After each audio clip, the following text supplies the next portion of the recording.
Tigers, welcome back to WCSN. I'm Chris. And I'm Sarah. Let's check in with Griffin with the upcoming blood drive. There's always a shortage of blood, and so they estimate that every 2 seconds someone in America needs blood.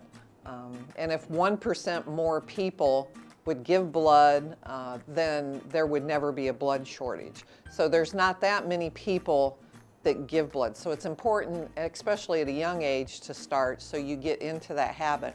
And it's a great way to help your community. Most of the blood stays within the 3-state area. And I know everybody always says, oh, I'm afraid of needles. The needle stick is not that bad. I always say that the worst part is when they test your iron, they prick your finger, and that's worse than them sticking the needle in you to get the blood. And it only really takes less than an hour from the time you sign in till you're done. So it's a good way to just help your community. Our blood drive is in the Career Center gym this year on February 10th, and you can sign up in the bookstore, at the front office with Ms. Stayer and Mrs. Bonowitz. We're glad to have you. We still have a lot of openings, so come on down and get signed up and help your community. And you never know, it may be a loved one that you're helping. Thanks, Griffin. As the month of February begins, let's send it over to Evan to see what big events are happening around the high school. Hey Tigers, I'm Taylor with your big events. Coming up for February 4th, your girls swim and dive team will compete for sectionals. Juniors and seniors, remember to donate blood to the blood drive on the 10th. 20th, remember that we'll have no school due to President's Day. And make sure to come to the Riley Convocation on the 23rd. Also happening on the 23rd is the Sports Hall of Fame event.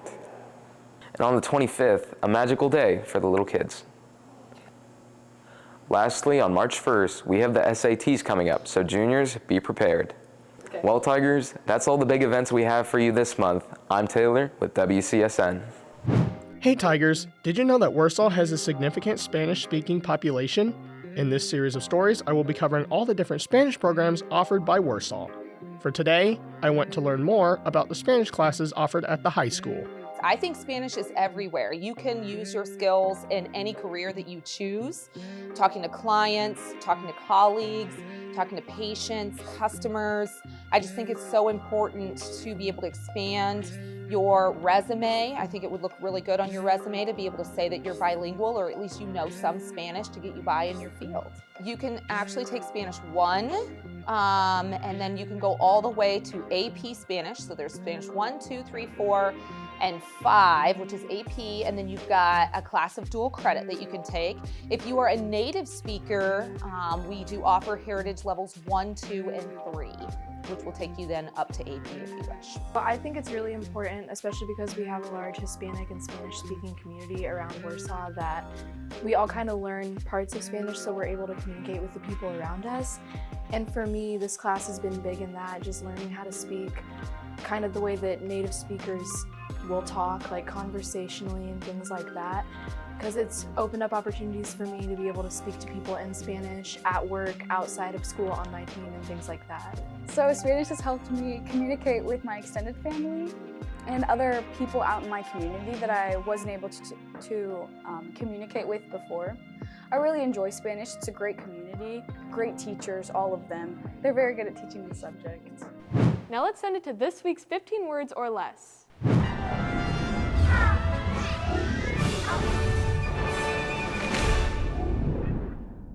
DC hero. Batman.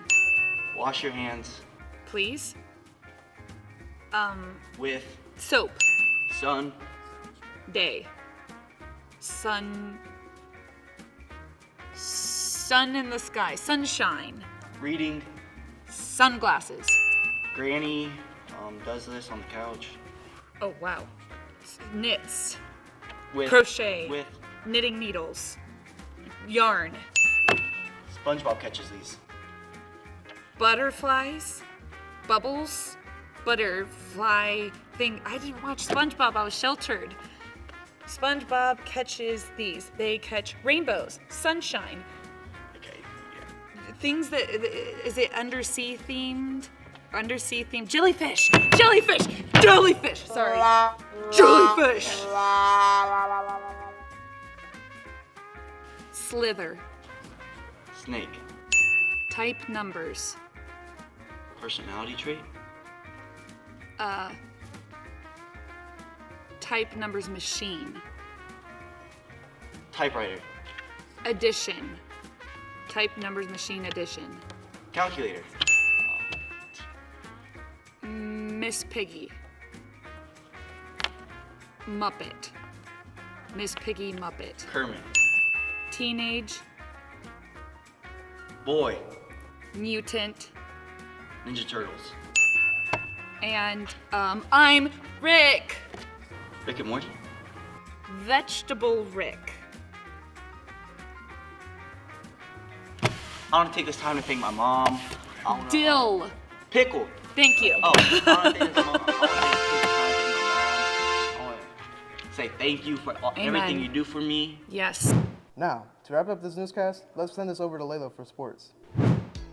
Hey Tigers, I'm Layla with your sports. Starting off with basketball, Tuesday night, your varsity girls beat Concord 61-21 at the IHSAA sectionals.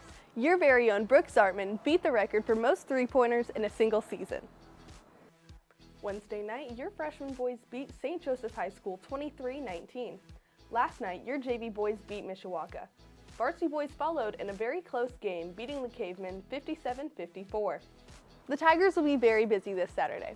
At 1 p.m., JV boys basketball will take on Chesterton in the Tiger Den, with varsity to follow.